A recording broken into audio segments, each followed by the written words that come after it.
Guys આજે જાનવીએ ખજાનો કાઢ્યો છે એનો નવરાત્રિનો. જોઈ લો, આ બધી અમારી ચોલીઓ છે અને આમાં બી હજુ અમારી ચોલીઓ છે. એની અમારે 10 દિવસની મારી કરીને અલગ જ છે. હા, હું બહુ મને ઇન્ટરેસ્ટ ને હું 1-2 વખત પહેરીને જોઉં, પણ આ મેડમ જો કેટલી બધી કાઢે. અને બાપરે જોઈ લો, જો ચણિયા કેટલા છે. બધી મેં વોશ કરીને મૂકી હતી કમ્પ્લીટ, પણ તારો છે ને કામ જ આવું.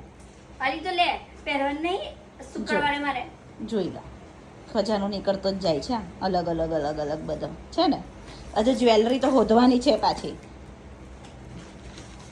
જો આટલી ચોલીઓ છે અલગ બસ આટલી જ છે. હું આટલી છે એટલે હજુ બીજી લાવવાની. હો હા તો આટલી છે તે છતાંય હજુ એમ કે છે કે હજુ મારે બીજી લાવવાની છે. તમારે કોને કોને આવો ખજાનો છે? હશે, બધી છોકરીઓને હશે ગાઈસ, એવું તો કહી દઈ. કેમ કે છોકરીઓ હમણાં આ બધા ખજાના ખોલીને જ બેઠી હશે. એ મસ્ત કોળીઓ વાળો છે. જ્વેલરી હોય પેલામાં એક બોક્સમાં છે, આપણે આખા અલગ બોક્સમાં એ જ્વેલરી બધી તારે સેટ કરવાની છે. જુઓ છે ને, બધા કાઢીને મૂક્યો છે. હવે જોઈએ બધી અલગ કરીએ ને, બ્લાઉઝ ને ચણિયા ને બધી અલગ.